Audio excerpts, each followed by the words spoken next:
United going forward with Rasmus Højlund. Look at the pace, blistering pace. Højlund!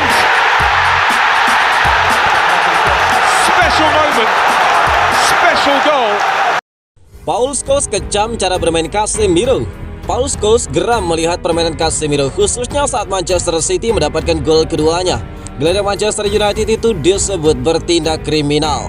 Paul Scholes mengecam saat Phil Foden membawa Manchester City berbalik unggul di menit ke-80 di Etihad Stadium pada Minggu 3 Februari. Gol berawal dari kerjasama Foden dan juga Julian Alvarez di sisi kiri. Saat itu Casemiro bisa dengan mudah dilewati Foden yang memainkan umpan 1-2 dengan Alvarez. Foden kemudian bisa merangsek ke kotak penalti dan menjebol gawang Onana untuk kedua kalinya. Manchester City berbalik unggul 2-1 atas United, padahal Foden dan kawan-kawan sempat tertinggal lewat gol dari Marcus Rashford sejak babak pertama. Paul Scholes, ex-gelandang Manchester United, secara khusus menyoroti permainan Casemiro. Dia menyebut Casemiro melakukan kesalahan dalam menempatkan dirinya dalam situasi serangan lawan. Lihatlah Casemiro saat permainan 1-2 itu. Dalam posisi bertahan, peran gelandang bertahan itu tindakan kriminal. Kesenjangannya seharusnya tidak terlalu jauh dan Casemiro dengan pengalaman yang dimilikinya seharusnya dia tidak bisa membiarkan lawan melakukan umpan 1-2 di sana, ungkap Paul Scholes. Manchester United sendiri memiliki banyak rumor tentang masa depan sang pemain. Mereka dikabarkan bakal menjual Casemiro kepada klub Timur Tengah. Performa angin-anginan yang ditunjukkan kebanyakan pemain Manchester United memang membuat bingung. Tidak jarang seorang pemain tampil begitu memukau, namun tiba-tiba di pekan berikutnya dia tampil di bawah standar. Hal itu yang membuat hampir setiap pemain memiliki penilaian bahwa mereka layak untuk dijual saat mereka menampilkan performa buruk. Manchester City sendiri akhirnya menang dengan skor 3-1 atas Manchester United.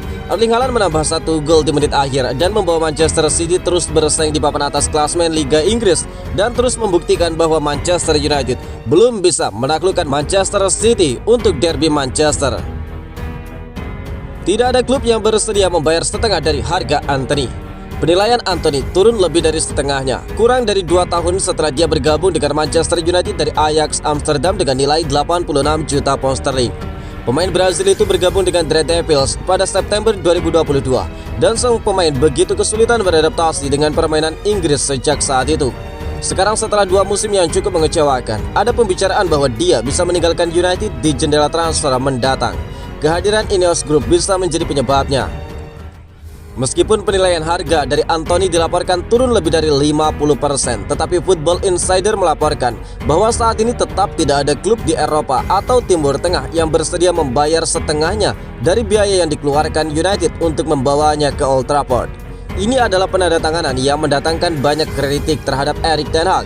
Meskipun sang manajer belum memiliki tim rekrutmen yang tepat di sekelilingnya, dan ada saran bahwa tim rekrutmen tersebut bakal ada di United dalam waktu yang tidak lama lagi. Meski Newcastle memutuskan untuk mengeluarkan Dan Answorth dari cuti berkebun, ada laporan bahwa direktur olahraga baru sudah mulai membuat daftar target menjelang transfer berikutnya.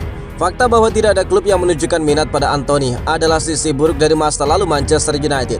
Hal itu benar-benar menunjukkan bahwa mereka harus berubah sistem perekrutan mereka secara tepat di musim depan. Selain sulit beradaptasi dengan gaya permainan Liga Inggris yang begitu keras, dia juga kehilangan tempatnya di dalam tim karena Alejandro Garnacho yang tampil lebih mukau meski lebih muda. Anggota skuad Manchester United ragu Erik ten Hag bakal bertanggung jawab di musim depan. Masa depan Erik ten Hag kembali mendominasi berita utama. Hal itu tidak lepas dari beberapa hasil buruk yang mereka terima beberapa pekan ini. Meskipun pelatih asal Belanda itu masih mendapatkan dukungan dari ruang ganti, sejumlah pemain dinilai semakin ragu bahwa dia bakal memimpin Manchester United lagi di musim depan.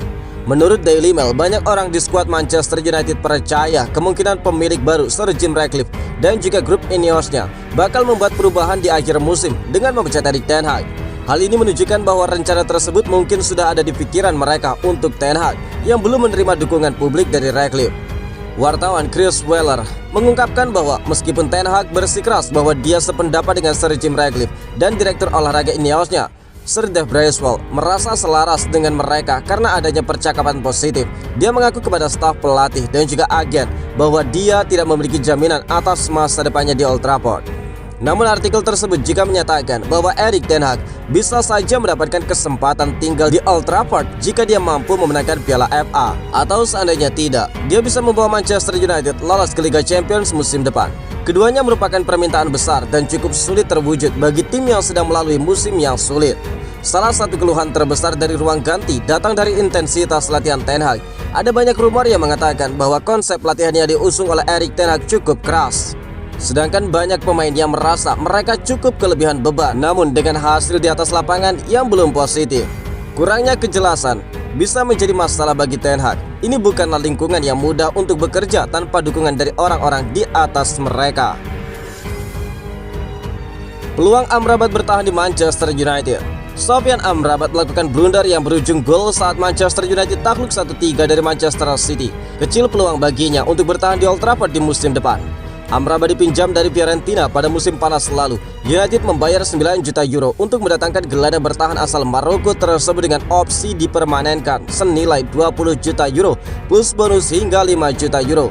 Pemain 27 tahun itu diharapkan bisa mengulangi performa bagusnya bersama timnas Maroko di Piala Dunia 2022 di Manchester United. Dia juga diharapkan bisa cepat beradaptasi dengan filosofi permainan manajer Erik ten Hag. Terlebih dia merupakan didikan sepak bola Belanda. Namun yang terjadi tampak tidak sesuai dengan harapan. Dia datang dengan kondisi cedera sehingga tidak bisa langsung bermain. Dia kemudian turun 21 kali sejauh ini, 13 kali sebagai starter, tapi sebagian besar terjadi di paruh pertama musim. Memasuki musim 2024, kans bermainnya berkurang drastis. Dia baru turun 4 kali dan hanya sekali yang menjadi starter, yakni saat menaklukkan Nottingham Forest 1-0 di Piala FA. Di Liga Inggris, Amrabat baru tampil 3 kali, semuanya masuk di atas menit ke-80-an. Di laga melawan Manchester City pada Minggu 3 Maret, Amrabat yang baru masuk di menit ke-82 kehilangan bola karena direbut Rodri. Gelandang Spanyol itu lalu meneruskan umpan kepada Erling Haaland yang mencetak gol ketiga. Blunder Amrabat langsung jadi sorotan. Harapan melihat aksi energik di lini tengah seperti di Qatar 2022 lalu tampak tidak terwujud. Dia malah beberapa kali dipasang sebagai bek kiri oleh Erik ten Hag. Manchester Evening News melaporkan bahwa akhir bulan lalu Amrabat bakal dipulangkan ke Fiorentina pada akhir musim ini. Blundernya kemarin bisa semakin memperkuat alasan United untuk tidak menahan pria kelahiran Huijsen tersebut lebih lama di Old Trafford. Mencuatnya Kobbie Mainoo yang lebih diutamakan Erik ten Hag sejak Desember lalu juga menjadi sinyal bahwa Amrabat tidak lagi diperlukan. Dengan sisa waktu yang sedikit di musim ini, lalu mampukah dia membalikan situasinya di Old Trafford? Manchester United tidak lebih tajam daripada kota Luton. Manajer Manchester United Erik ten Hag tidak mau terlalu ambil pusing dengan catatan gol tim di musim ini. Dia yakin bahwa dia mampu mencetak banyak gol di sisa musim ini. Dengan tambahan 1 gol saat menghadapi Manchester City, United baru mengoleksi 37 gol dari 27 pertandingan IPL di musim ini. Ini menjadikan mereka menjadi tim dengan jumlah gol tersedikit ketiga di IPL sejauh ini. Ketika disinggung mengenai minimnya jumlah gol Manchester United musim ini, beginilah jawaban Erik ten Hag. Saya rasa itu bukan pertanyaan yang bagus di hari ini, ungkap Erik ten Hag. Ten Hag menyebut kalau United dalam 1 bulan terakhir sudah mulai meningkatkan aspek pencetak gol mereka. Dia yakin performa United terkait jumlah gol itu akan meningkat seiring berakhirnya musim ini. Seperti yang Anda lihat, sejak bulan Januari kemarin kami mencetak banyak sekali gol. Saya rasa kami sudah sangat berkembang di aspek tersebut. Saya rasa kami mampu mencetak banyak gol dan kami mampu memenangkan banyak pertandingan di sisa musim ini, ungkap Ten Hag. Ten Hag menyebut kalau belakangan ini lini serang Manchester United sudah mulai menemukan chemistry yang bagus. Jadi dia yakin United bakal lebih gacor setelah ini. Saya rasa lini serang kami benar-benar jadi ancaman bagi lawan. Anda bisa melihat bahwa Rasmus Højlund sudah mulai menemukan ketajamannya. Anda juga melihat bagaimana Garnacho, Rashford dan Bruno tidak hanya mampu mencetak banyak gol, tapi mereka juga mampu menciptakan banyak peluang, ungkap dari Ten Hag.